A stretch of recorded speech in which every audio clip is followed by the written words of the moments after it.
السلام علیکم۔ شروع اللہ کے نام سے جو بہت زیادہ مہربان اور نہایت رحم والا ہے۔ حضرت موسیٰ علیہ السلام کو اللہ تعالیٰ نے کلیم کا لقب دیا۔ کلیم کا معنی ہے تکلم اور گفتگو کرنے والا۔ آپ ایک جلیلی قدر پیغمبر ہونے کے ساتھ ساتھ ایک جلالی طبیعت کے مالک تھے۔ حضرت موسیٰ جب بھی کوئی باطل کام دیکھتے تو جلال میں آ جاتے اور کسی ڈر کے بغیر اس کے خلاف کھڑے ہو جاتے ہیں۔ واقعہ کچھ یوں ہے کہ حضرت موسیٰ علیہ السلام کا گزر ایک قبرستان سے ہوا۔ جاتے جاتے آپ کی نظر ایک چڑیا پر پڑی جو کہ ثنائے الہی میں مصروف تھی۔ آپ قریب جا کر اس درخت کے نیچے کھڑے ہو گئے۔ یہاں وہ چڑیا بیٹھی تھی۔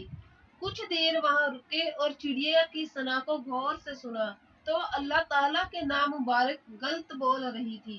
چونکہ حضرت موسیٰ علیہ السلام ایک جلالی پیغمبر تھے تو اپنی طبیعت سے مجبور ہو کر چڑیا کو حکم دیا کہ ادھر آؤ۔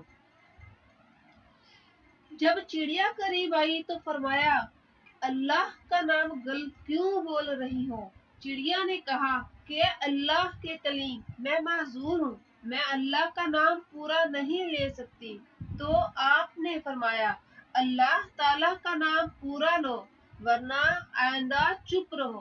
حالانکہ موسیٰ علیہ السلام نے انہیں ذکر الہی سے منع نہیں کیا، لیکن آپ ایمانی جذبہ سے مجبور تھے اور اللہ کے نام مبارک کو غلط نہیں سن سکتے تھے۔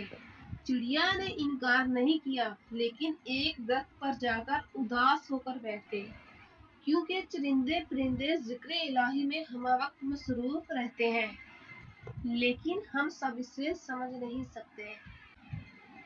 یہ تو ایک انسان ہی ہے جو ایک نماز کو ادا کرنے کے لیے کیا کیا بہانے بنا دیتا ہے، حالانکہ جس رزق کے پیچھے ہم لوگ پڑے ہوئے ہیں یہ وہی خدا دیتا ہے۔ لہذا کچھ دن گزر جانے کے بعد حضرت موسیٰ علیہ السلام کو کوہ طور جانا پڑا اللہ سے کلام فرمانے کے لیے۔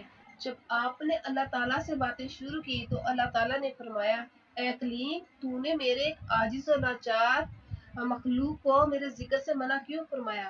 حضرت موسیٰ علیہ السلام سمجھ گئے اور اللہ تعالیٰ کو فرمایا اے خالق میں تمہارا اس مبارک کو غلط سن نہیں سکتا، اور وہ غلط نام لے رہی تھی۔ اللہ تعالیٰ نے فرمایا اے موسیٰ وہ جیسا بھی ذکر کرتی ہے وہ نام تو میرا ہی لے رہی تھی نا، اور چڑیا کو دوبارہ ذکر پر مشغول کرنے کا حکم فرمایا۔ مختصر یہ کہ حضرت موسیٰ علیہ السلام اس چڑیا کے پیچھے نکلے تاکہ وہ دوبارہ ثنائے الہی پر مشغول کر سکے، اور آخر کار وہ مل ہی گئی۔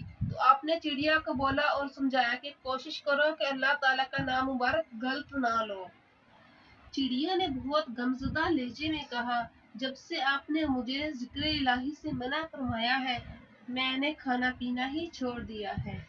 حضرت موسیٰ علیہ السلام نے سمجھایا لیکن اس کی زبان پر زخم ہونے کی وجہ سے وہ نام ٹھیک سے نہیں لے سکتی تھی، لہذا آپ نے چڑیا کو ذکر الہی کی اجازت دی اور چڑیا خوشی خوشی اللہ تعالیٰ کا ذکر کرنے لگی۔ معزز ناظرین، یہ تھا حضرت موسیٰ علیہ السلام کی زندگی کا واقعہ اور ایک پرندے کی کہانی، جس سے ہمیں یہ سبق ملتا ہے کہ اگر کوئی اپنی معذوری یا لاچاری کی وجہ سے کچھ صحیح بول نہیں سکتا تو ہمیں بھی اس پہ کفر اور شرک کے فتوے